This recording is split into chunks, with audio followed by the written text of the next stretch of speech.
పటిష్టంగా అమలు చేసినాం. 24 గంటల పాటు వ్యవసాయానికి విద్యుత్ శక్తి ఇచ్చినాం. దాంతో బ్రహ్మాండంగా సంతోషంగా పంటలు పండించుకున్నారు.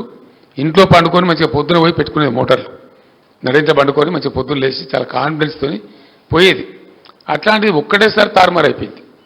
వ్యవసాయ విద్యుత్ శక్తి కనెక్షన్లు పోవటం, మోటార్లు కాలటం, మళ్ళీ రాత్రిపూట బావుల కాడికి పోవాల్సిన దుస్థితి రావడం చాలా ఆగ్రహం తెప్పించింది రైతాంగానికి. అది అరే ఇంత లోపలనే ఇంత తొందర లోపలనే ఇచ్చేట్లయితుంది. మేము ఆశ్చర్యపడుతున్నాం, ప్రజలు ఆశ్చర్యపడుతున్నాం. చివరికి ప్రజలు చాలా పెద్ద భయంకరమైనటువంటి కోపం మీద ఉన్నారు. 3-4 స్టెప్స్ అండి. ఒకటి రైతు బంధు ఆగం చేసిండ్రు, పెట్టుబడి సాయం ఇవ్వలేదు. నేను అన్ని సభలలో ఓపెన్గా అడిగిన, చాటుకు అడగలేదు రూపులో. రైతు బంధు అందరికీ వచ్చిందంటే రాలేదు అని ప్రజలు మొత్తుకోవడం మీరందరూ కూడా టీవీలలో చూసుంటారు బహుశా. చాలా భయంకరంగా ప్రజలలో ఆగ్రహం తెచ్చింది. కరెంటు పోవడం అనేది రెండవ ఆగ్రహం తెచ్చింది. మోటార్లు గాలిపోయి పంటలు ఎండిపోవడం మూడవ ఆగ్రహం తెచ్చింది. అదేవిధంగా వీళ్ళు చెప్పింది ఏంది, కేసీఆర్ గారు 10,000 ఇస్తున్నారు, మేము 15,000 ఇస్తామన్నారు. కనీసం ఆ 10,000 కూడా వేయలే. ఆ 10,000 వేసిందంటే అది కూడా వేయలే, అది కూడా వేయలేకపోయినారు. కారణం ఏందో ప్రభుత్వానికి తెలియాలి, వాళ్ళ గొప్ప మేధావితనం ఏందో మరి దాని సంగతి ఏందో నాకు తెలియలే, నాకు అర్థం కాలే. కానీ ఇప్పుడు డెఫినెట్గా ప్రజల యొక్క కోపానికి గురికాక తప్పదు. రైట్ను ఇప్పుడు ఈ గంట కూడా నడుస్తున్న చరిత్ర. మేము ధాన్యాన్ని ఎట్లా ఉన్నామంటే మొలక వచ్చిన బియ్యం ఖరాబ్ అయిపోతుంది తెలిసినా సరే రైతులను ఎందుకు అధైర్యపరచాలని చెప్పి తడిచిపోయిన ధాన్యం మొత్తం కొన్నాం. ఒక పిడికెడు ధాన్యం కూడా లేకుండా కొన్నాం. కొన్న ధాన్యానికి డబ్బులు కూడా బ్రహ్మాండంగా మినిమం సపోర్ట్ ప్రైస్ ఖచ్చితంగా వాళ్ళకి వచ్చే విధంగా బ్యాంకుల్లో వేసినాం. డైరెక్ట్ వెళ్ళిపోయి వాళ్ళ బ్యాంకుల్లో పడేది. అది ఒక పెద్ద భయంకరంగా తయారు చేసినారు వీళ్ళు. సివిల్ సప్లైస్ కార్పొరేషన్ ఉంటుంది, దాన్ని ఏం పెద్ద వీళ్ళు బ్రహ్మ పదార్థం చేసేయలేదు, కొత్త కనిపెట్టే అవసరం లేదు.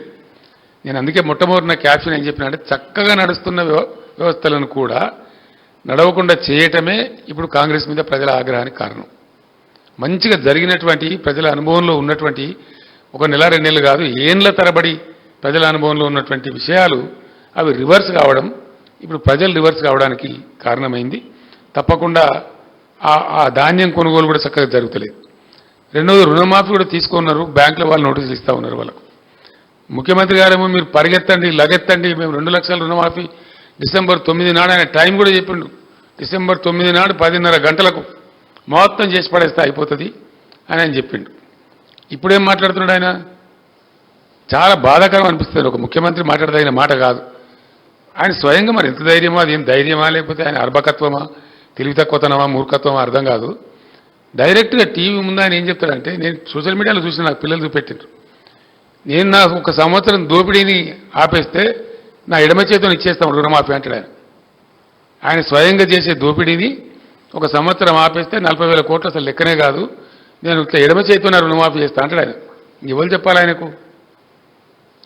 ఒక వ్యక్తి యొక్క మూర్ఖత్వానికి కూడా అవధులు ఉంటాయి. ఏం మాట్లాడుతున్నామో తెలిసి అంత ఒళ్ళు తెలియకుండా మాట్లాడకూడదు. అది మీడియా ముందు అసలు మాట్లాడకూడదు. ఎందుకంటే ఇది సోషల్ మీడియా యుగం. మీడియాలో వస్తే ఒక టీవీలో వస్తే టీవీలో ఆగుతలేదు, లక్షల బైట్స్ రూపంలో సోషల్ మీడియాలో, ట్విట్టర్లో, ఇన్స్టాగ్రామ్లో, ఫేస్బుక్లో పోతూనే ఉన్నది. ఆ మాట మాట్లాడరు. రెండవది, ఏ ఊరుకోతే ఆ దేవుని మీద ఒట్టు పెట్టుకోవడం. డిసెంబర్ 9 పోయింది, ఇప్పుడు మళ్ళీ ఆగస్టు 15. తెలివిగానే ఏ సంవత్సరం ఆగస్టో చెప్తలేడు. ఈవెన్ అయ్యాక అర్థమైతలేదు, అది ఏ ఆగస్టు అర్థమైతలేదు. నేను ఆగస్టు అన్నా కదా, వచ్చే సంవత్సరం ఆగస్టు అంటారు రేపు. అప్పుడేం చేయాలా? ఇటువంటి అనుమానాలు నేను చెప్తున్నా కాదండి. నేను సాయంత్రం పూట వెళ్తుంటాను, ఎందుకంటే బాగా 46-47 డిగ్రీలు ఎండ ఉండే, ఇంట్లో కూర్చునే ఇంత భరించరాకుండా ఉండే.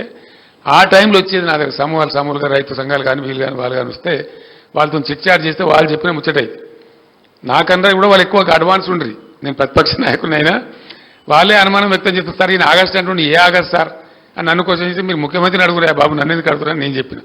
అట్లా ఆ రకంగా వ్యవసాయ రంగాన్ని పూర్తిగా నిర్లక్ష్యం చేయడం. అసలు ఈ ప్రభుత్వం మాకు ఒక శాపమా అని రైతులు మాట్లాడిన మాటలు కూడా నేను సోషల్ మీడియాలో చూసిన. ఈ ప్రభుత్వం రావడమే మాకు ఒక శాపంలాగా ఉంది అని రైతులు భావించడం, దాంతో కూడా చాలా గందరగోళం వచ్చింది. ఆ రైతు భరోసా అని చెప్పి భరోసా లేదు, మను లేదు, రుణమాఫీ లేదు. ఆ ఒట్లు పెట్టుకోవడం కూడా ఒక పెద్ద జోక్ అయిపోయింది. ఏ ఊరుకో తాగుట్ల దేవుళ్ళ మీద ఒట్లు పెట్టడం. ఇక నేను చెప్పిన కదా, కేసీఆర్ను తిట్లు, దేవుళ్ళ మీద ఒట్లు, ఈ 2 తప్ప ఇంకో కార్యక్రమం లేకుండా పోయింది.